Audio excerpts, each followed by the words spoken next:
So we're happy to start our fourth seminar and welcome Armen Allahverdyan as our presenter. He is a professor of everything quantum and everything statistics in YerPhI Physics Institute. And today he's going to talk about maximum entropy and how it competes with maximum likelihood. So I give the floor to you, Armen. Okay, thank you. Again, thank you for inviting me to the seminar. So I will start with just reminding how maximum entropy works in statistical physics, then in data science, then there will be our results on quality of MAXENT via Bayesian theory and about comparing maximum entropy method with maximum likelihood. And then co-authors of this work are Narek and Edward, who are present and can also answer some questions. Okay, so let us start just by describing the procedure of doing maximum entropy method. So you are given unknown probabilities of some random variable z. So realizations are, or the values are z1, zn, and those probabilities are unknown. So you are doing probabilistic inference. Now this is what maximum entropy is telling. It tells you, take the entropy, this is the expression of entropy as a function of probabilities, and then maximize it. Now, on the next page, we shall figure out what is the motivation of maximizing this quantity, but this is how the method works. So if you just maximize it without anything, just find absolute maximum of this function, then you get such a homogeneous probability which is everywhere equal to 1 over n. So people say this is reasonable. If you don't know anything, then you are everywhere. So this homogeneous probability is reasonable in a sense. Now, if you are given some constraint, for instance, if you are given the average of z, it is here, Ez, then you put this average into the maximization. You put it as a constraint to your unknown probabilities Q. So conditional maximization brings you this quantity, which is already a bit more complicated. Here there is a beta. This is a parameter which is defined via putting this expression back into the constraint and expressing beta via the value of the constraint. So beta is determined via the constraint. Now the function, this entropy, is made such that it normally has unique maximum, in the sense that if you maximize it over any convex set, then the maximum is unique. So this is how it works. If you have more constraints, then you should incorporate them into the maximization and then see what maximization does. This is the inference rule for determining these unknown probabilities. Now, why it is working like this? So what are the motivations for defining and using this method? Now, for those who are familiar with statistical physics, we quickly notice that this is something called Gibbs distribution in statistical physics. It's something very much known, one of the basic things in statistical physics. So, and this beta is there called inverse temperature. Again, something very well known. So we shall see why it is specifically so much similar to the Gibbs distribution. Okay, so now I will try to explain what is the, say, physics behind of doing this maximum entropy method. So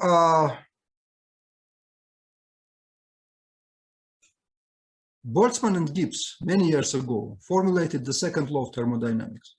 So the second law of thermodynamics is basically telling you that this quantity, entropy, if you put it for an isolated system, then it is going to increase monotonically. But once it is an isolated system, then you are given some constraints, because all integrals of motion, all conserved quantities. They will be some given constraints. So one way to understand maximum entropy method is to tell that it is the second law of thermodynamics as applied to an isolated system. But it's of course not enough, because we are going to apply it for probabilistic inference, and those are not physical systems. So this form of maximum entropy method, so to say physical form of maximum entropy method, was well known to Boltzmann and Gibbs. But then James proposed a new way to look at this principle, which is somewhat new to physicists. So the idea is that you regard entropy as an uncertainty measure, and then you force yourself not to cheat in inference. What does it mean not to cheat? It means you are taking whatever constraints you have, and you try to ensure that you are not doing anything more than those constraints, so that you are maximizing uncertainty measure given your constraints. So then from the viewpoint of James, this object, entropy, is an uncertainty measure. These constraints are the only one or two constraints, depending on the situation, are the only information you have. And then you are doing honest thing. You maximize uncertainty given all your constraints. So to the eyes of physicists, this proposal by James was rather surprising, because this concept of honesty in doing physical calculations or in working out physical principles is not really something well accepted.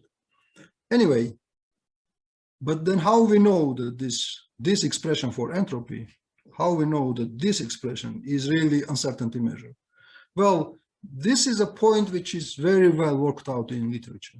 So there are various schemes from various viewpoints arguing, showing, proving that entropy is indeed uncertainty measure. Now, I should recall one axiomatic scheme of this type. It is my favorite one among many, proposed by Chonzi and MacLeod. And it starts with three axioms. So you impose axioms which are supposed to we are supposed to express this idea of S being uncertainty measure. And if you are sufficiently clever with those axioms, then entropy will emerge more or less automatically. So there are various axiomatic schemes. This one is the simplest one, and presumably to my eyes, it is the most flexible one. So you start with three axioms. First axiom is that only different probabilities matter. So you are searching for your uncertainty measure in this form.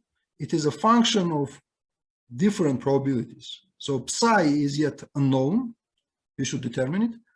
But we put, for the uncertainty measure, we put this ansatz as a first axiom. Now, what it tells you? It tells you that if you compare by the degree of uncertainty, say probabilities P with probabilities Q, then only different probabilities matter, because the same probabilities just cancel out during the comparison. So the first axiom is that only different probabilities matter. The second axiom is that this function psi should be concave. Now, this concavity is establishing relation between the sought function S and various other measures of uncertainty. Now, I don't have much time to explain that.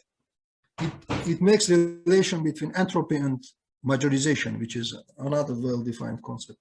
But one thing about this concavity is very clear. Due to the concavity, you will have a very natural feature of uncertainty, namely the most widespread probabilities, 1 over n, will be larger than anything else, which is then larger than the most biased one, which is 1, 0, 0, 0. Yeah? So concavity of psi ensures this feature, which is really very well expected from uncertainty measure. Okay, so we have this second feature, and the third one is simply additivity. Additivity is telling that if your probabilities are factorized they refer to independent systems, then uncertainty measure is just adds up. So these two formulas are expressing additivity, again, quite unexpected feature from any uncertainty measure. So these three axioms together then define this entropy uniquely up to some irrelevant constants. Okay. So to summarize these 2 pages, so we discussed how the maximum entropy is defined via maximization of entropy given the constraints. And we already know why we are supposed to work with this method. Physically speaking, it is second law of thermodynamics. And from the viewpoint of probabilistic inference, it is just some type of honesty. It is taking only what you have and then maximizing your uncertainty given your constraints. Okay, so I forgot to tell that you can just interrupt me at any moment by asking questions. So don't wait till the talk is over, because then you are most probably you will forget your question. Okay, so then we go on. This was so far mostly statistical physics, and then we are going to data science. Now, maximum entropy in data science has a huge number of applications. Actually, the number of applications is much more than those in statistical physics. Now, how this works in data science? So we are given IID sample of this random variable z. The sample has length m. So these are independent realizations of this z, and the number of them is m. And everywhere we define nk as the number of appearances of zk in this sample of length m. Yeah. So this is data. Data is the basic thing of data science, naturally.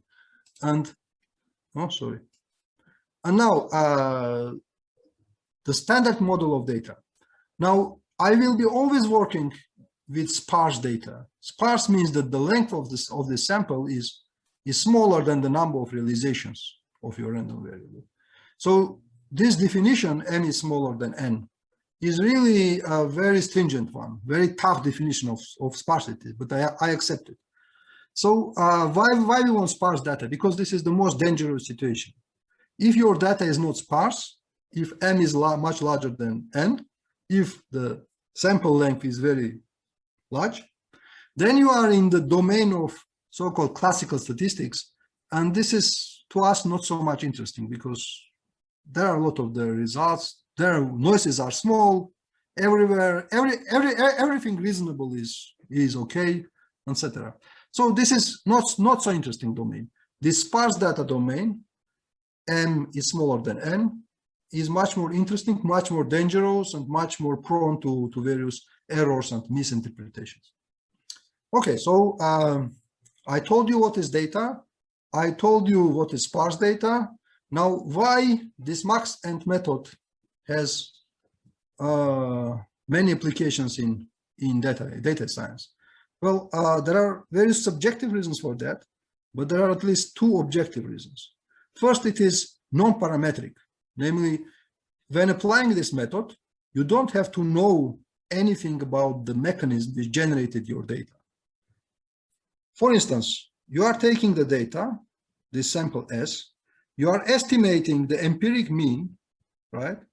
You are equating the empiric mean to the average of Z, and then proceed with maximum entropy method. You recover this Q1 ZK is just the estimate provided by the maximum entropy for given the sample average, right? Now, you see, when applying this, I didn't have to know to tell you anything about data generation process. So, in other words, this MAXENT provides non-parametric estimator. Non-parametric means that you just apply it. You don't care how you got this data. Now, another big advantage of MAXENT is that in the sparse data regime, sufficiently rare realizations, those ZK for which the real probability is not so large, may not be seen. What does it mean? It means that the sample did not contain any sufficiently rare zk. So mk for those z will be 0. However, you don't want to report 0 probability for those events you didn't see. You don't want, because you know that the data is sparse, that some things didn't yet come out. And then maximum entropy provides you some answer, because it is basically never 0. It provides non-zero probabilities also for events which you didn't see. Of course, those probabilities for events which you didn't see is much smaller than those for which there was sufficient data, for which MK was not 0. But nevertheless, it is a big advantage for those people who work with sparse data that you don't report 0 probability. There is always some small probability for those things you didn't see. Okay, this was about advantages. Now, disadvantages. Armen, I'm sorry, before you go to the disadvantages, may I ask you a question? Yes, yes. So regarding your first point, there's that parameter beta again, but in this case, I don't see any constraints. Is there a natural constraint that we can put here to find beta? This is one of my subjects during this talk is to determine what are the natural constraints. At this point, just for illustration reasons, I accepted as a constraint this guy, which is the first ampering moment. I hope you see. Yes, it is mu1. And then you apply maximum entropy with this constraint mu1. And of course, you make this association of empiric moment with the real moment. This is something we will question in future pages. Mm-hmm. At this point, let us just accept it. Let us just agree that we estimate the real average via first empiric moment, and we get this Gibbs distribution estimate for the unknown probabilities. Mm-hmm. Yeah, okay? I see. Thank you. Thanks for that. Mm-hmm. Now, so again, to repeat maximum entropy advantages. Non-parametric means that you don't have to know how you got the data. You just apply your method. Not all estimators are like this. And then you don't report zero probabilities. Even if you didn't see the event, you give for it some small probability. For those people who were ever estimating very unlikely events, like end of our world or just some big catastrophe or whatever, so this is a big advantage, because sometimes you have to estimate probability of those things you didn't yet see, and then you don't want to report a 0 probability for them. It will be silly to do. So this maximum entropy method automatically basically solving this 0 probability problem. Okay, but now there is long list of various drawbacks. First of all, so I told that let us estimate, let us put as a constraint the first moment. Actually, you may say, why the first, not the second? Or why the second, not both the first and second? And why not anything else you can pick up from your data, right? You can do whatever you want. And a priori, all those constraints are contained in your sample S. And a priori, they are all legitimate. So why would you not apply anything contained in your data? Well, in practice, people are always doing just the first or second empiric moment. And to my understanding, they don't know what is behind of that. Now, I know a little bit about this out of this research as one of the results of this research. But anyhow, this is a weakness, because nobody told me which constraints I should employ. First, second. Moreover, there is a problem which we noted in the last page. And the problem is that, you see, I'm associating here mu2 with the average, right? And nobody really told that this is a good thing, because empiric moment is not an average. There is somehow neglection of noise during this association. And then how this noise is is working out in my final results. And then another dangerous thing is overfitting. It may be that I am taking too much from my data, and this will also make the situation not so good. Okay, so the first major drawback is what to select as a constraint. The second drawback is, well, but how to compare with other estimators. Normally, you know how things go in machine learning and mathematical statistics. Various communities just apply some given methods, and they basically never question it seriously. To some extent, of course, never. So if you apply maximum entropy, then why you don't apply, say, maximum likelihood? Let us recall what is the maximum likelihood. In maximum likelihood, you just take mk, which is the number of appearances of realization zk, and then you divide it over the length of your sample. Now, this is the standard maximum likelihood. It works for B0. So B0 is the usual maximum likelihood method.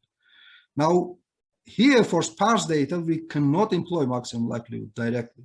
So we need this non-zero beta because we don't want to report zero probabilities for that. So this is called regularized maximum likelihood. It contains this B. Now, the necessity of B is very well known. It's historically very well known. Bayes and Laplace, people who first were working on applying this maximum likelihood estimator, they both said that B should be basically equal to 1, which should be fine. Yeah. So no, this is not correct. So B is not generally 1. We shall discuss this point later. But so regularized maximum likelihood operates with non-zero B so as to avoid zero probability problem. And then the question is why I'm doing, for instance, maximum entropy and I'm not doing regularized maximum likelihood. So what is so much good with maximum entropy as compared to this maximum likelihood? So in short, given all these open questions, the issue is that we need decision and comparison criteria for maximum entropy method. We need to understand when we can apply it and when we have to apply it. So, and which constraints to take and how to decide on good constraints versus bad ones. Okay, so we need some validity limits for the maximum entropy method because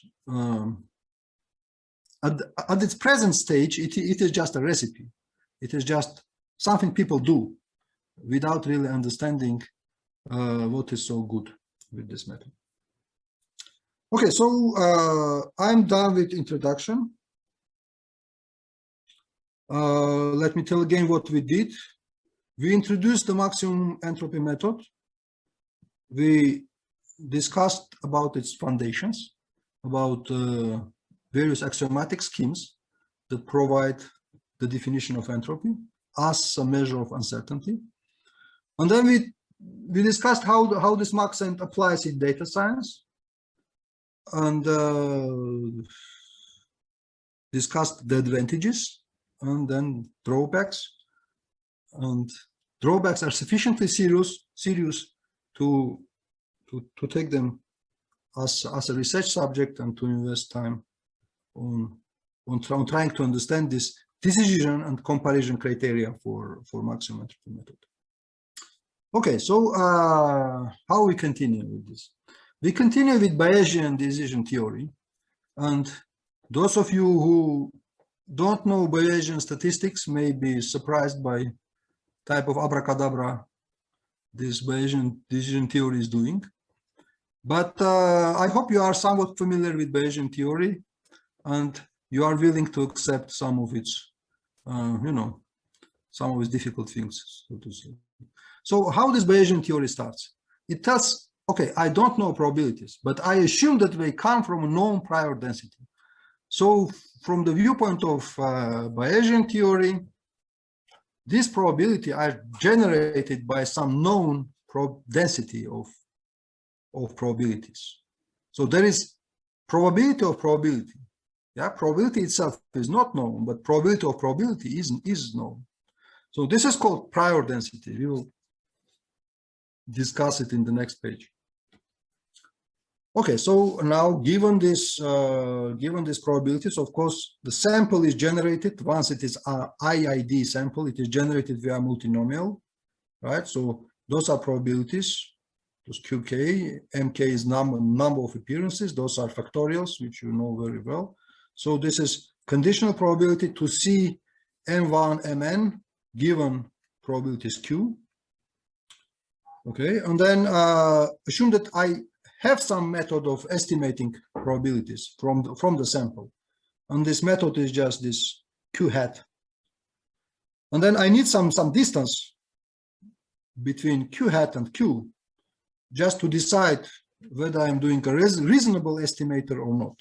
So given any estimator Q hat, I define a distance, which for this case is just KL distance with the proper KL distance is asymmetric. So it is important that you keep proper track of where to put a known probability and where to put your estimator.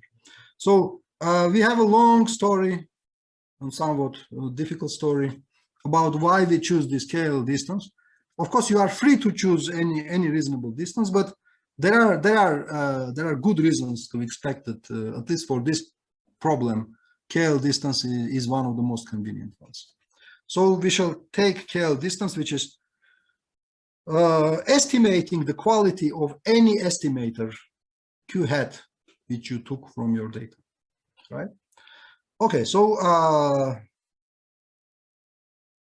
Bayesian theory comes with prior.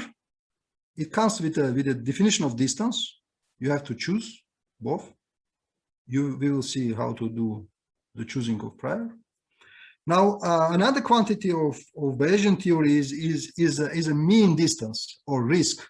So given your data, which is encoded here in M, you take average over all Qs, over all those various realizations of a known quantity. So the important thing with this risk or mean distance is that you fix data fixed. You keep data fixed. So you take average only over Q, and M here is fixed. So this mean distance is basically telling you how far you are in average, how far is your estimator from the prior density D. Okay, so and then of course if you accept all those things which are generally difficult to accept, like prior, like definition of distance, like mean risk, then you can say, okay, well, let me then choose the optimal estimator, right?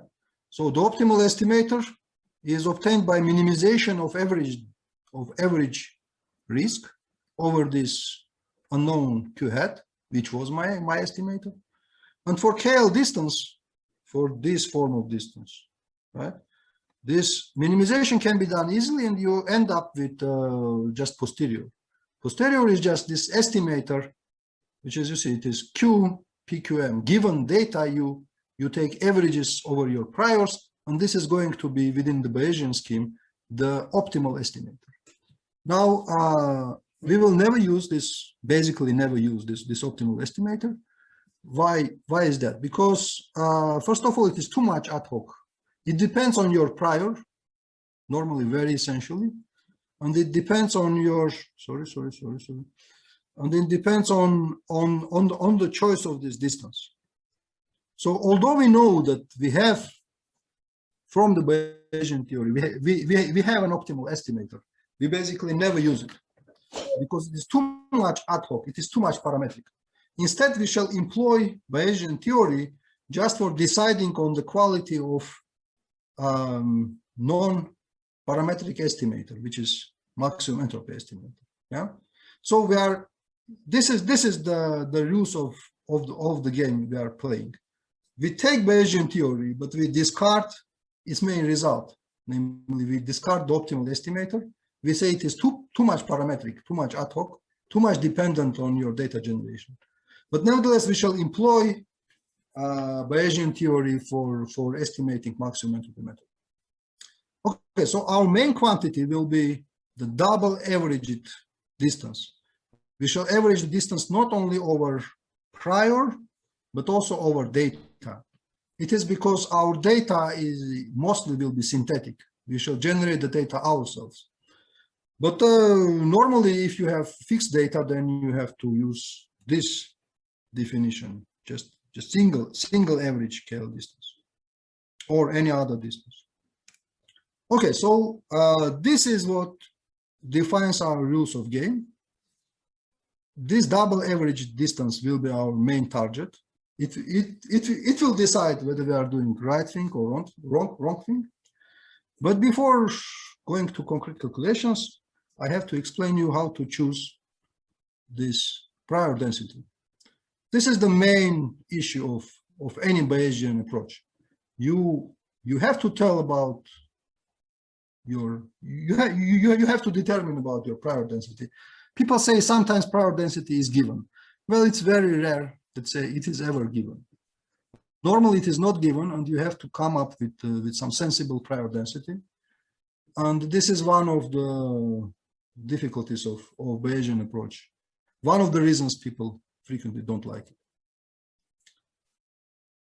Okay, so the next page is completely devoted to the choosing of prior. It will be about Dirichlet density. Now, before we start discussing Dirichlet density, I should say that strictly speaking, Dirichlet density is as important as, say, Gaussian density. So even if you are not interested in Bayesian priors, you still have to know about Dirichlet density. It has, in probability theory, this Dirichlet density has the same status as Gaussian distribution, say, for continuous random variables.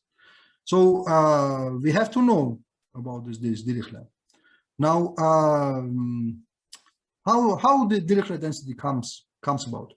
So Bayesian theory is telling you something like this. If you don't know your prior density, dq, then you have to take non-informative prior densities. So from the viewpoint of Bayesian theory, there is never complete ignorance. If you don't know how to choose prior, then choose non-informative prior. And you can then ask, well, okay, but what is then non-informative prior? It is independence plus covariance. So among all priors, you try to choose the one which contains possibly less relations, less correlations, and it is possibly covariant with respect to various natural transformations you can employ. So this is one of the axioms or one of the tenets or one of the underlying principles of Bayesian theory. You don't know prior, you take non-informative prior, and non-informative means independence plus covariance. Okay, so let us now argue that this Dirichlet prior, you see it is written here, Dirichlet prior is the delta function which is fixing the normalization constraint, but otherwise it is here, but otherwise it is just a product of different factors containing this qk. And alpha k is just positive variables, strictly positive variables, which are parameters of Dirichlet density. So like a Gaussian has two parameters, mean and dispersion. So this Dirichlet prior has n parameters. Those are this alpha k's. They are strictly positive. Otherwise, you will not get it normalized correctly. So then let us note, a part of this delta function constraint, the Dirichlet prior is basically independent. It contains a product of independent factors. And this is one of the points for choosing it as non-informative. So independence, which you see here, is very important. Now, Dirichlet is covariant under various aggregation features. So aggregation is a set of transformations which amount to just, for example, if you have random variables Z1, Z2, Z3, then you come up with a new random variable where you join Z1 and Z2 together. You take a sum of them. So this is the simplest example of aggregation. Actually, there are more difficult examples. But so Dirichlet is covariant, which means that if your Z is distributed by Dirichlet, then Z prime is also distributed by some other Dirichlet. So the form of Dirichlet stays covariant. Another very good feature of Dirichlet, another feature about independence, is that you can sample it from independent random variables. You can generate independent random variables zeta, you then normalize them, and there is a distribution rho for the zeta, which for Q produces Dirichlet. So it means that Dirichlet can be produced by just randomly sampling just positive random variables, identical and independent, and then taking them normalized. And then if you are choosing proper rho, then you are back to this Dirichlet form. And actually Dirichlet is the only one, he is the only density that has independence in these two senses. First of all, independence here, it's like a part of delta function, it's product of different factors. And independence in the second sense, it is that you can generate it from random sampling, from taking independent positive quantities and then normalizing them. So I didn't see in literature the proof of this fact, but we could do the proof ourselves. So Dirichlet is the only density that is independent in these two senses. Okay, so there are various other discussions in literature among Bayesians, of course, why non-informative prior is Dirichlet. Let me just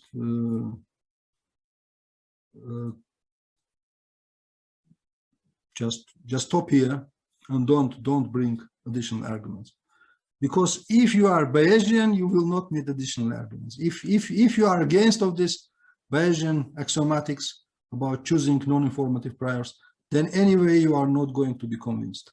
So this is just a fair amount of information for you to accept or not to accept, depending on how you regard Bayesian axiomatics. Okay, so we are done with motivating the Dirichlet prior.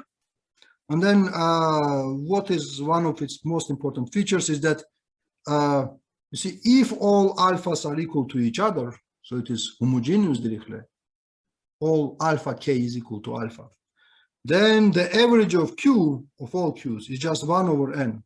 This is a very useful feature. But nevertheless, the most probable values which are generated from this density are somewhat different depending on whether alpha is smaller than 1 or larger than 1. So if alpha is smaller than 1, then you have n most probable values, and those are the deterministic probabilities. So Dirichlet predicts for alpha smaller than 1 that most probably you have one of those deterministic probabilities. Of course, you don't know which one. We are all equivalent maximally probable values. While if alpha is larger than 1, then the most probable value is just the homogeneous, 1 over n, right? So this is one of the secrets of Dirichlet density. Depending on the value of alpha, its most probable values do change, although the average doesn't, because the average is 1 over n, it doesn't depend on alpha at all. Okay, so what we did in this page, we just motivated the introduction of Dirichlet density. It is something important independently of whether you take it as Bayesian prior or not. So if you don't know it, then it's advisable to have some knowledge. And then, of course, we are going to take this Dirichlet density as a prior in our Bayesian scheme. So we are going to take Dirichlet here. This will be the double averaged KL distance between, say, max entropy, estimator, and the true value of probability in average. And then I'm almost done with defining the rules of our game, because we know which quantity to calculate. It is this one.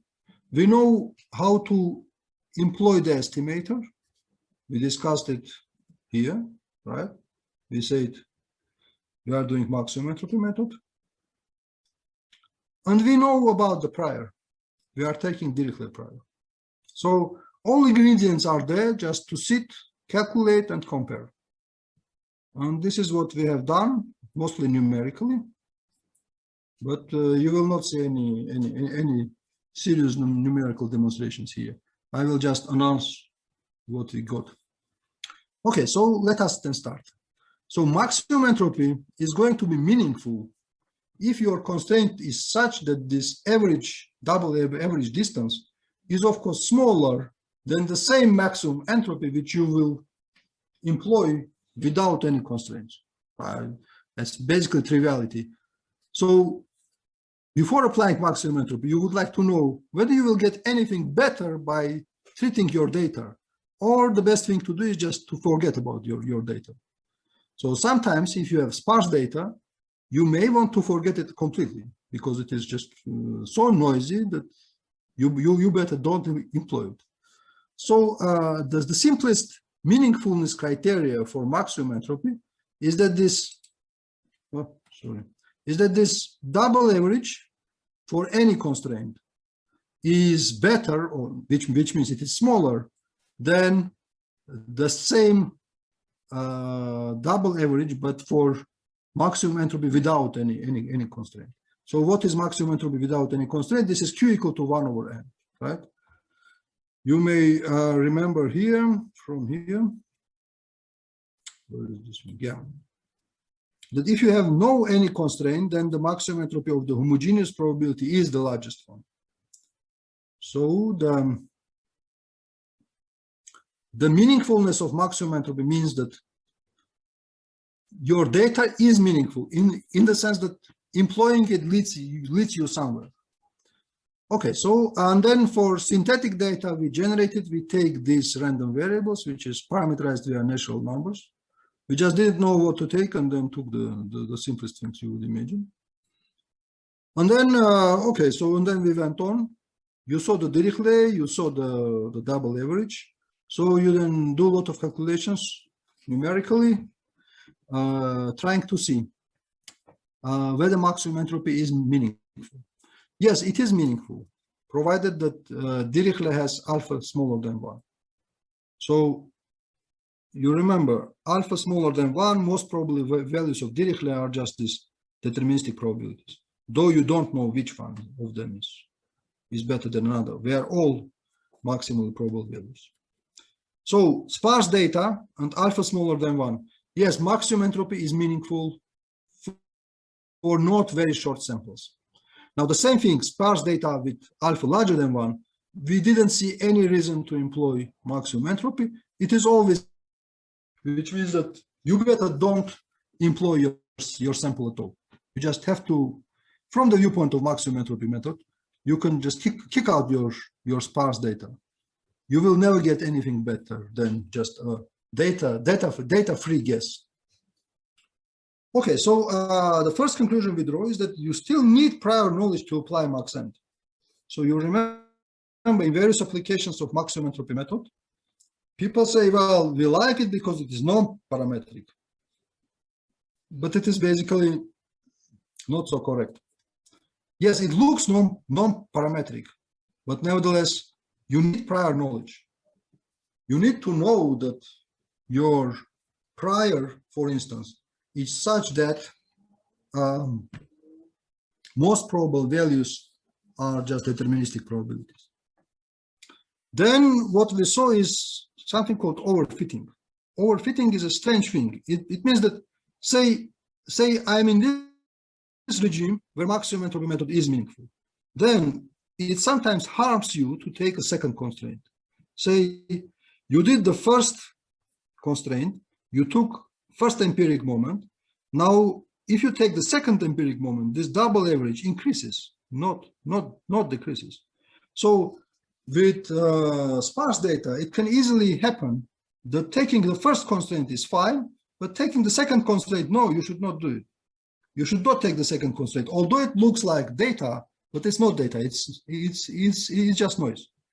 So this is overfitting. It is quite widespread in maximum entropy, in applications of maximum entropy, because we noticed that you can have sparse data where really only the first moment has to be chosen. Now you can say, well, and why you are choosing the first moment for the first place? Why you didn't start from the second moment? Yeah, that has an explanation. I will provide it later. Okay, so overfitting means that you should not trust your data, even if sometimes it did work, right? So this is the simplest illustration of overfitting. So we don't have a precise theory for how small this M should be for you to run into the overfitting problem, because it was somewhat a difficult phenomenon. It didn't lead to any straightforward criteria, but we have a lot of examples which show that for sufficiently small M, you are always bound by such an overfitting. Okay, and then so what did we get in this page? We get a bad message that maximum entropy is sometimes meaningless. We got a reasonably good message that it can work, but it is just, but you have to be careful with overfitting. Armen, okay, if I may ask a question. Okay, so I understand the distinction between the case of alpha smaller than 1 or alpha bigger than 1, but let's say we're given a data. Can we, how are we to know whether we should pick the alpha larger than 1? Yeah, you are right. Of course, no, you should really sit down and ask yourself to imagine from which Dirichlet it came. So you have to collect all possible prior expectations you have. You have to dig out into the mechanism which generated your data, and then try to guess or try to convince yourself that alpha is smaller or alpha is larger. So this business of using prior densities is basically telling you that, of course, in practice you will not have prior density, but you then have to think about the mechanisms which generated your data. Yeah, this is what Bayesian theory is recommending. It tells, of course, there is no priors in practice, but you have to think like, if I would have a prior, then which prior I would have. Yeah, it is working like this.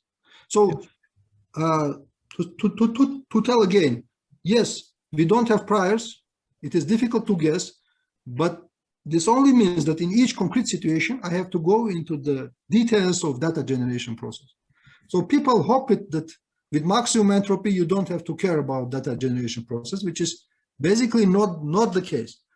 Yes, here you don't have to care much. It is working, even for sparse data. But sometimes it doesn't work at all in the sparse data regime. Since we're on the topic, may I ask another question, like related to this? Did you look into the situations when some of the alphas are smaller than 1 and some of the alphas are larger than 1? Yeah, right. I'm just going to discuss one such case. Okay. But before doing that, I should tell that, of course, here for a Dirichlet prior, optimal maximum likelihood just beats maximum entropy. So it provides a smaller distance from the true probabilities.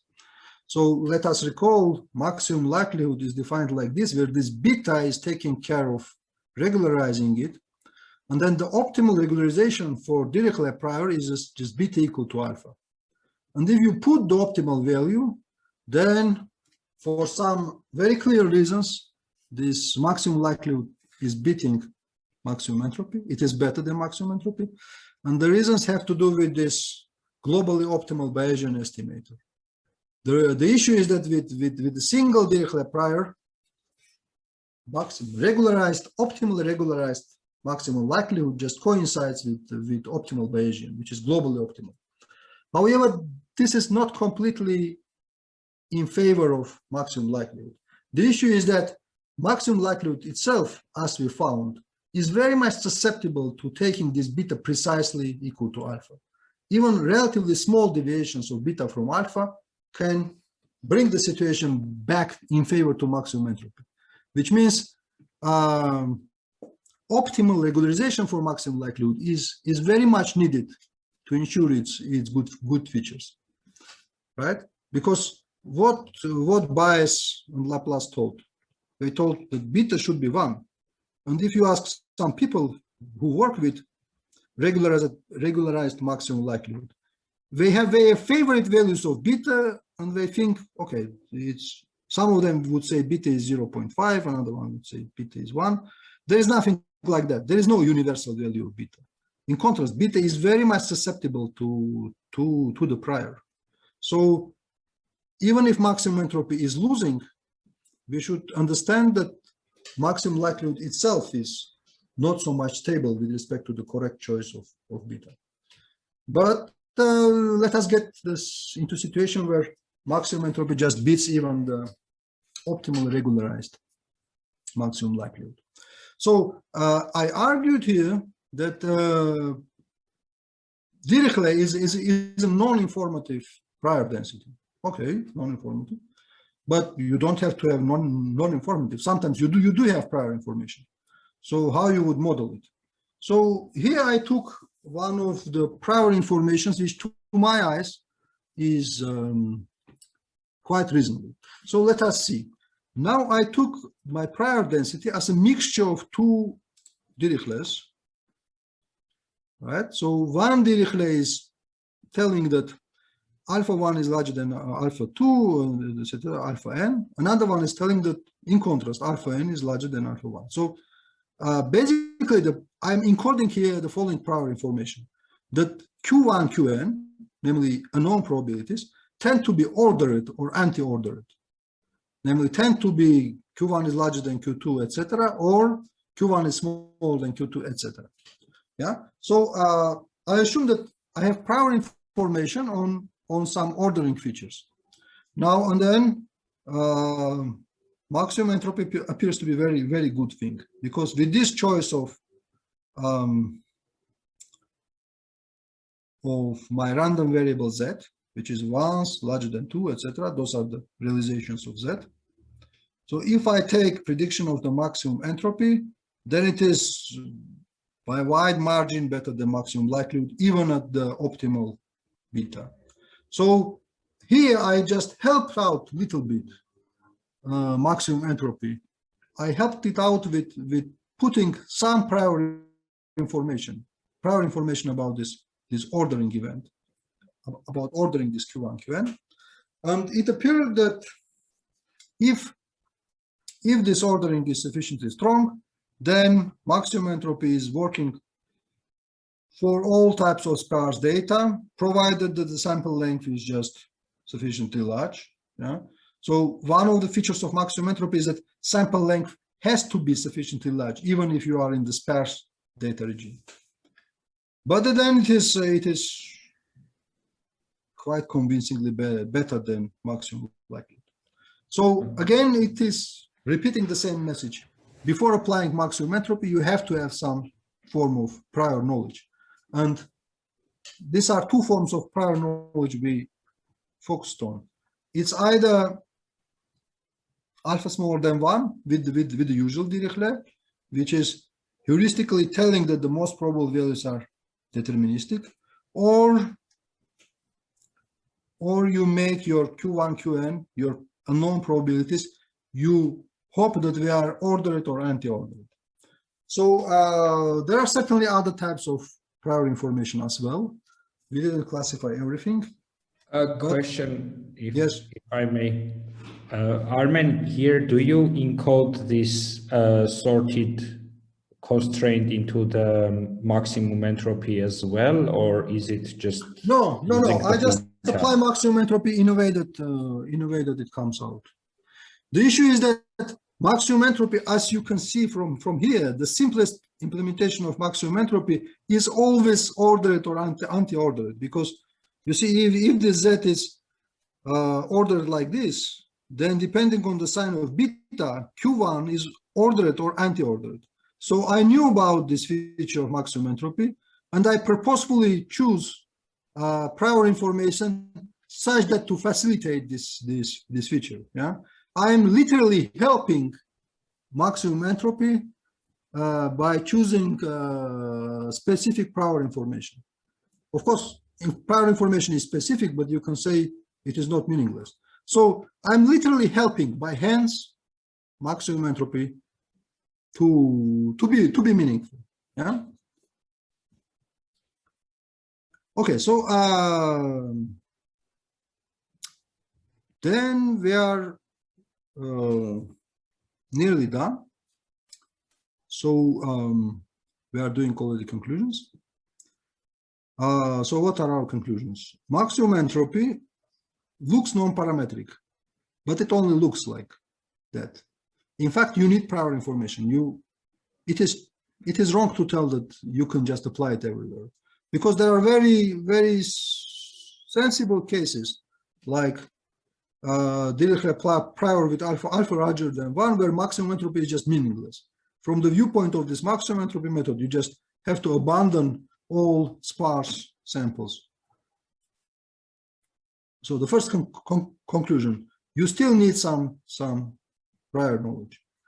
So another feature of maximum entropy, which is seen here, here you see, maximum likelihood just is based on this MK. It is just the number of times the corresponding outcome appeared in your sample.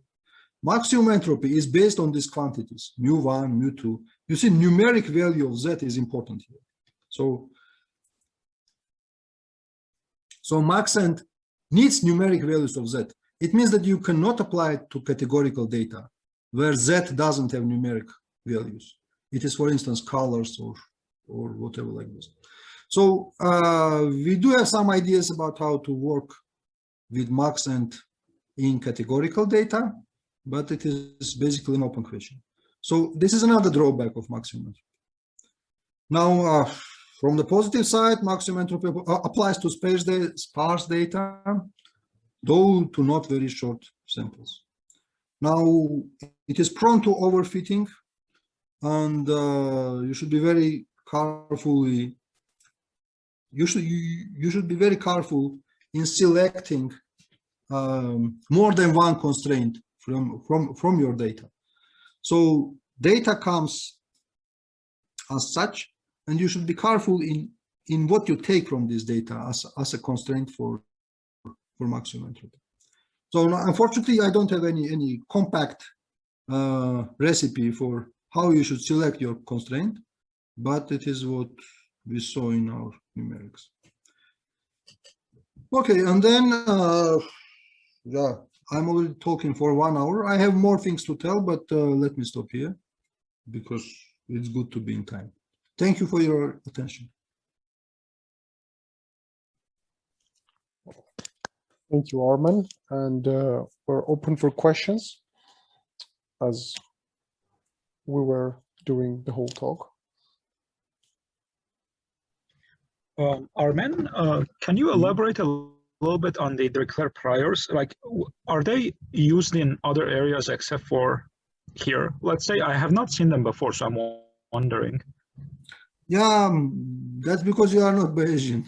Yeah, priors are just, there is this branch of statistics, which is called Bayesian statistics and then Bayesian decision theory, which is basically always doing priors. Now, these people, this Bayesian, I'm not one of them, but they are right in telling that sometimes if you don't see your prior, then you are just ignorant about it, in the sense that you are still doing prior in some sense. Yeah. So I can give you some examples where seemingly you are not employing a prior density, but in fact you do.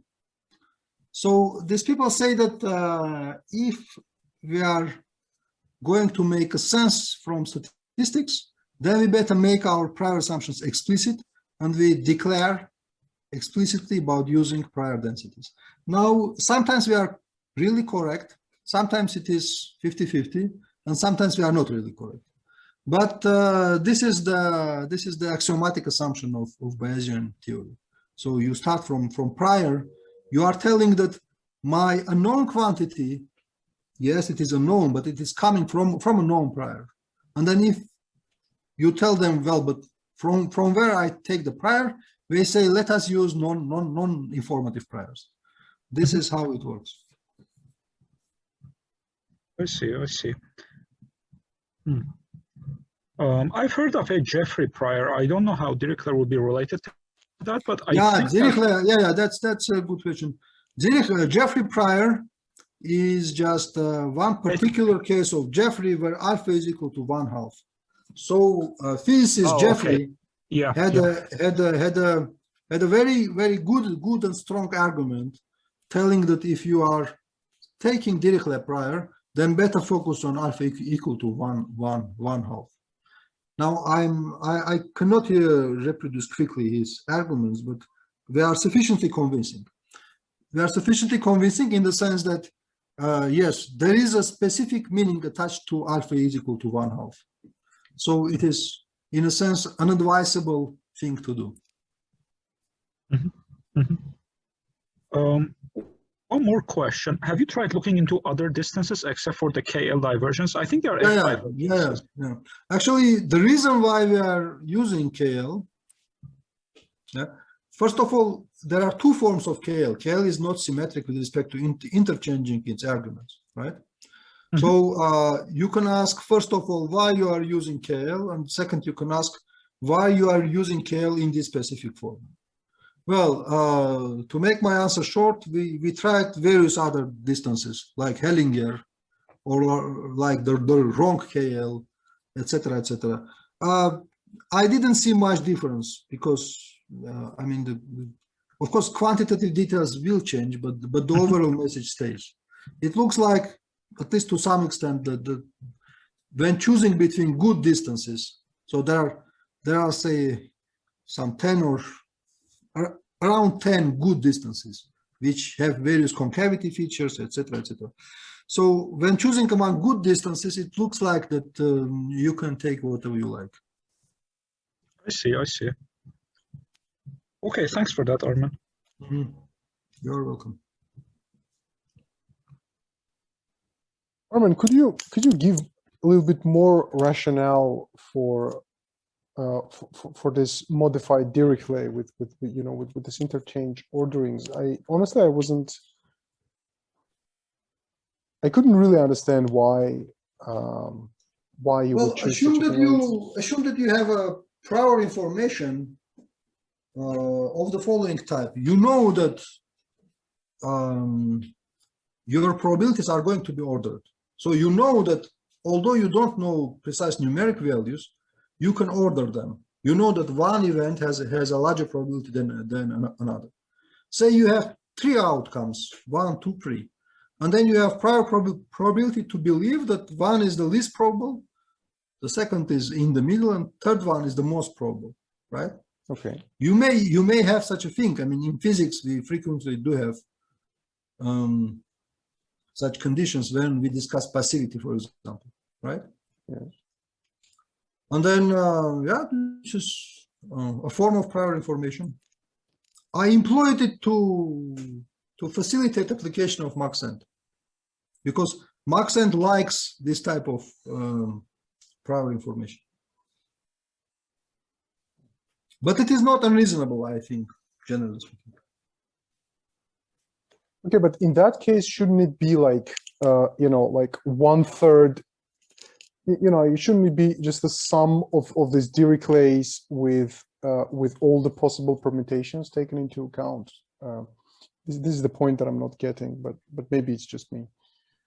Yeah, there are various forms of implementing this ordering assumption. The one I have taken here is presumably the most trivial one and also the most simple-minded one. But we were happy to see that this assumption just facilitates the application of MAXENT. This was mostly the... And on the other hand, I believe it is not an unreasonable form of prior assumption. Right. Yeah, I mean, I see the point. Yes. Thank you.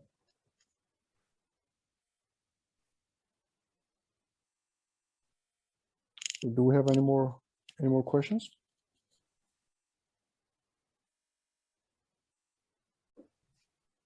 If I may, I have a couple of questions which are, Yes, please. they may be relevant to the subject, but No, never mind. Yeah.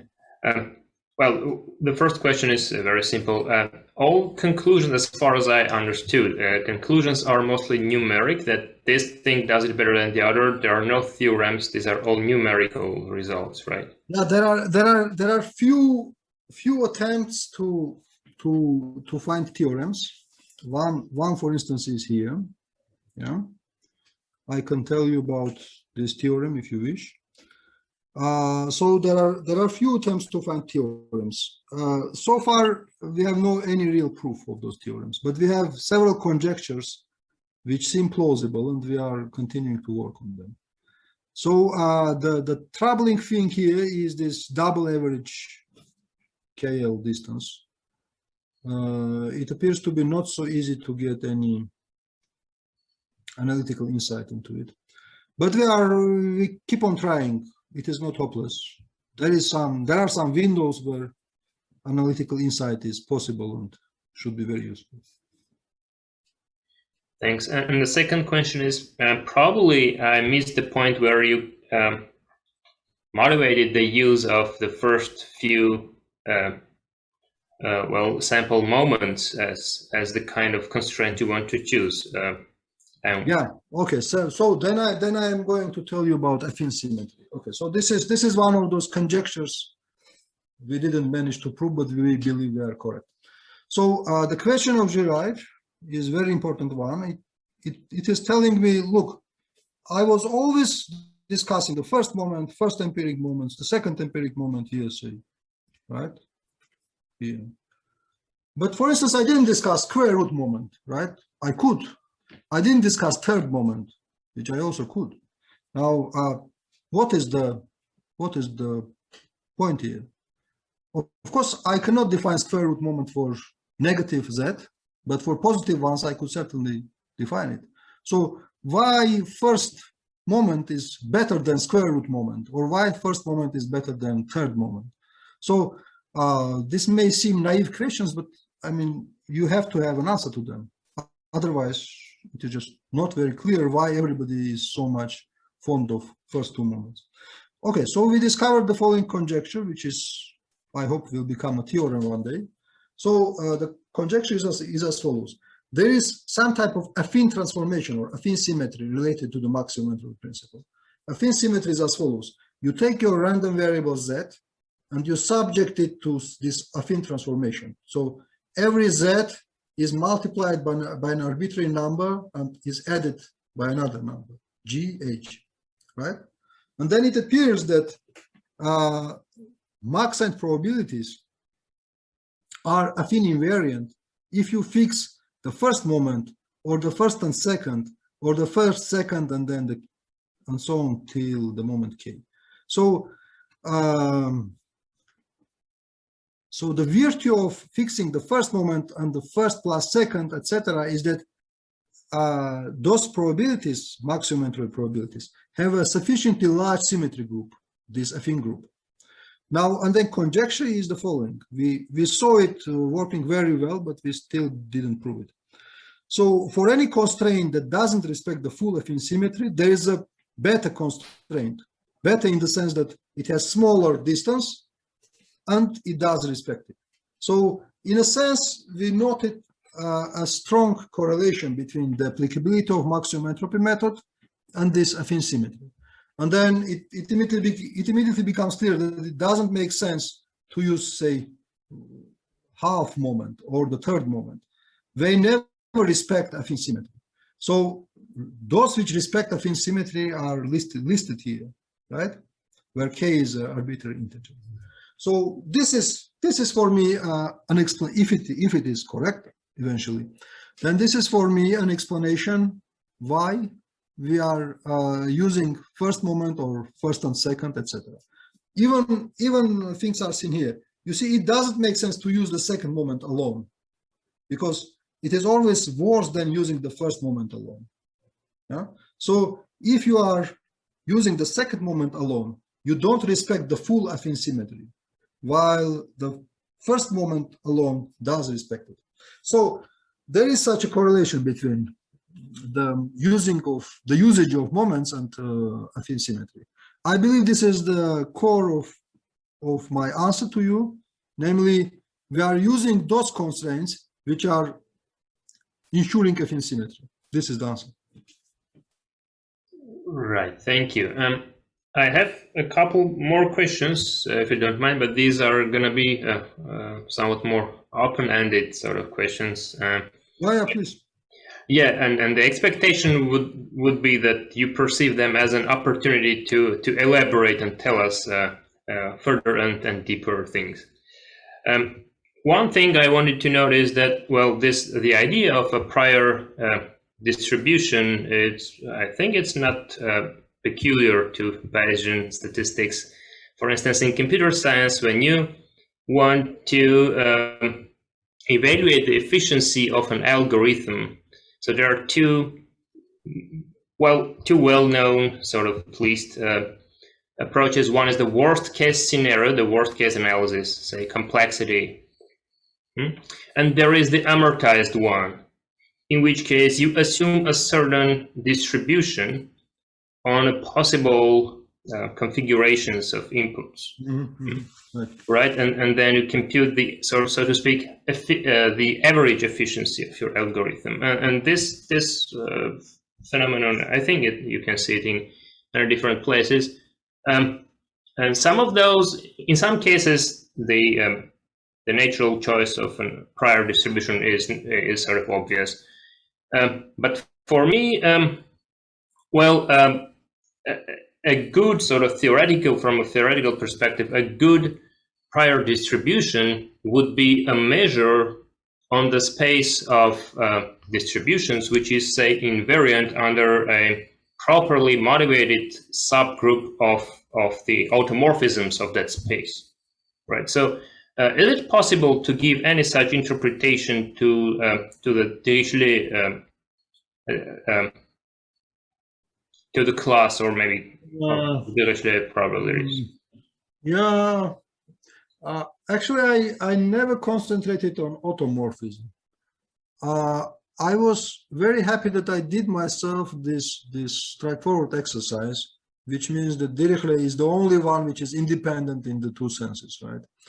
But so all these transformations I was studying, they were not automorphism. In contrast, they were either establishing relations between the simplex, where these Q's live, and some other spaces, or they were contractions like aggregation. So aggregation is just not automorphism because it is, you see, it is just changing the number of realizations. Now, what about automorphism? So we should imagine a simplex and then try to see which are the natural automorphisms of the simplex. Karen, do you have any idea what are the automorphisms of a simplex? I do not. Yeah, but I mean, there should be some. No, Girard is right that, for example, if those unknown objects would be not probabilities but just some just real numbers which vary between -infinity and +infinity, then the non-informative prior is indeed established via automorphism. In that case, it is automorphism of translations along this axis from -infinity to +infinity. So Girard, you are completely right that in very many cases, people do employ automorphisms and provide straightforward answers. But somehow for the simplex, I don't imagine very easily what is the group of automorphisms. But maybe we should think. But yeah, I did this in literature and I did not come across it, or people didn't find it yet. At least I didn't see any discussion of automorphisms for the simplex, like for the set of positive numbers, the sum of which is 1. Yeah, this is the definition of simplex, and then what is the automorphism of simplex? I don't know. But that's a good point to think about. Thank you. And maybe my last question, again, of an open-ended nature. this, I forgot the name, you put it, maximum, or was it not that maximum? I forgot the name of the method. Yeah, maximum entropy. Mm-hmm. So the maximum entropy is probably can be classified as one of those information theory based approaches, so to speak, Right. to model selection, say. And another famous, maybe the earliest to my knowledge, but you may correct me if I'm wrong, is the Akaike criterion. And there is a common feature to all these information-based approaches that they are appealing to a theoretician, but they always bring about overfitting. And so one of the reasons is that when you go with, say, the definition of entropy, even if we accept that this Shannon's entropy is a good measure of information capacity of a model. So it basically measures the capacity of information that can be stored in such a model. You don't know if information stored in that model is the information coming from data or some of it is spurious. So you can have a situation where you have a model which has formally a larger information capacity, so a smaller entropy, so to speak, but it catches the entire information encoded, the useful information, or in your language, the correct constraints from data. On the other hand, you may have another model which has less information capacity, so higher entropy, but it may capture all the wrong sort of data and no useful information at all, pure noise. That's one reason why just constraining the information capacity of a model doesn't really exclude the overfitting. But yeah, I'm hoping that you can elaborate on this and tell whether there are some hopes, or this is going more in the direction of something you wrote, I think, one of the last pages, how to choose the correct constraints, or how to make sure that you not just minimize the information capacity, but also make sure that you're extracting the right information from the data. Thank you. Yeah. So Akaike is a particular case of minimum description length. And now the secret of minimum description length, which we just discovered maybe 1 year ago together with Karen, is that it is also a type of maximum entropy principle, yeah, strangely. So, and then you are right that the very fact that this minimum description length or Akaike or anything related can be formulated as a maximum entropy, can be formulated as a relative of, as something closely related to the maximum entropy principle. It gives a good hint that maybe, yes, maybe this overfitting can be also cured by adding some additional terms to the maximum, to the entropy, or just reformulating the entropy in the proper way. Yeah, so it's indeed very, very, very suggestive. I even believe that there is some straightforward answer to that. But yeah, right away, I just can say that it's something very important, and I'm going to work on this, to continue to working on this. So far, I have only patches, you know. One patch is that Akaike and minimum description length is a type of maximum entropy. Another patch is this affine transformation feature. And so there is not yet a good connection between them. But yeah, I'm very enthusiastic about working on this and trying to find out how to make the overfitting exclusion processes, how to make them automatic, how not to go by hands in checking this constraint, those constraints, you know, how to avoid all this nonsense and just to present a clean principle which is detecting automatically overfitting and trying to correct it, at least to some extent. I don't believe that all possible overfittings could be avoided, because overfitting is very, very complex thing. But at least some obvious examples of overfitting could presumably be avoided if we modify properly this maximum principle. So yes, you are pointing out at some hot topic for our group, which we will be trying to solve. Thank you.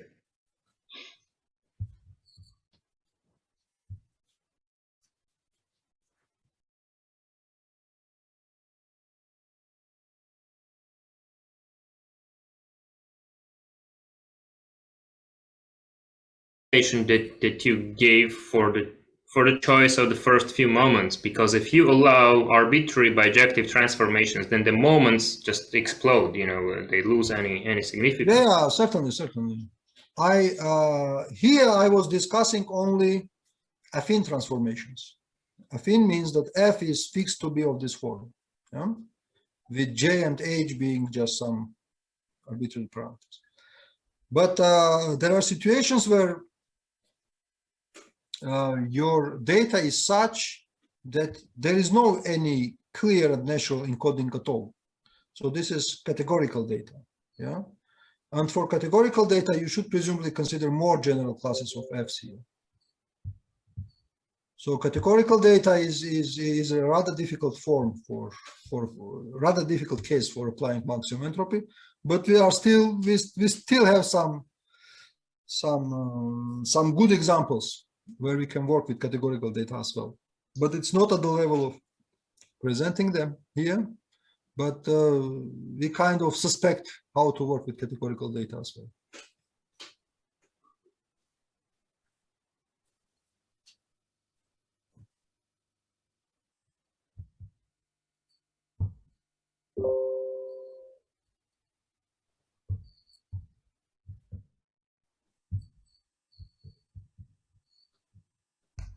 By the way, I wanted to ask about this fixing of the average. For example, basically, you just take your data and you just calculate the arithmetic average, and that's basically what you call an average, right?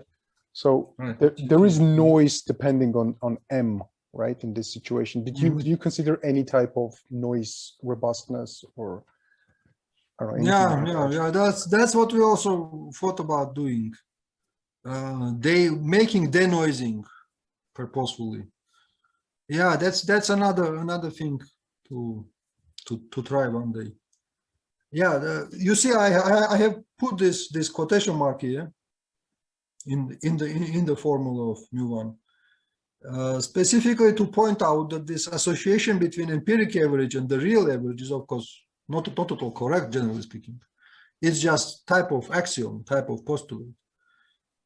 You cannot take empiric moment and claim it to have the same robustness or the same precision as just the true moment. Yeah, we still don't know what to do with it. At this point, we just accepted this relation between empiric and real average. But yeah, there could be various ways of dealing with it. So what we tried, and it appeared to be very bad, is to work instead of the average moment, is to work in terms of median. So we heard that some people are telling that median is a more robust thing. Yeah, you know, median is type of an average, but not with respect to real average, but with respect to the ordering. So we heard somewhere that people are telling that median is a good thing. We tried to work with median. It turned out not so useful at all. So this was our attempt to denoise these empiric moments. Now for other ideas, we didn't yet try much here, but there is some potential to think about denoising. Okay. Interesting.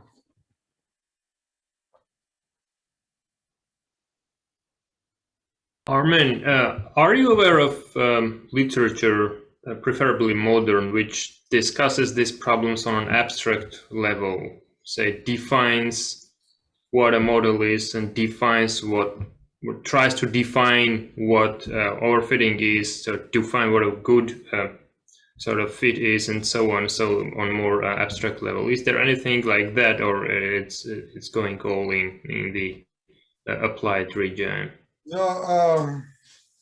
Yeah, you are right that there should be literature like this.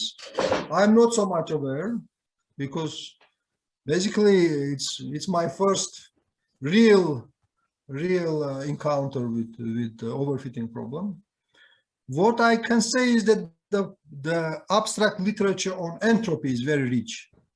So you have very high level and intermediate level axiomatic structures which reproduce entropy, and sometimes it comes out from various quite unexpected places like category theory or related. So entropy as such is rather well formalized and rediscovered from various angles, but the overfitting is not. Even when with Karen we were trying to understand the Akaike or the minimum description length, even that one was really lacking enough precision. So many things we had to do ourselves, and then maybe I can answer to your question as follows. Maybe this minimum description length in its sufficiently abstract formulation is one attempt to define what is overfitting. But apart of that, I don't know much about a general definition of overfitting.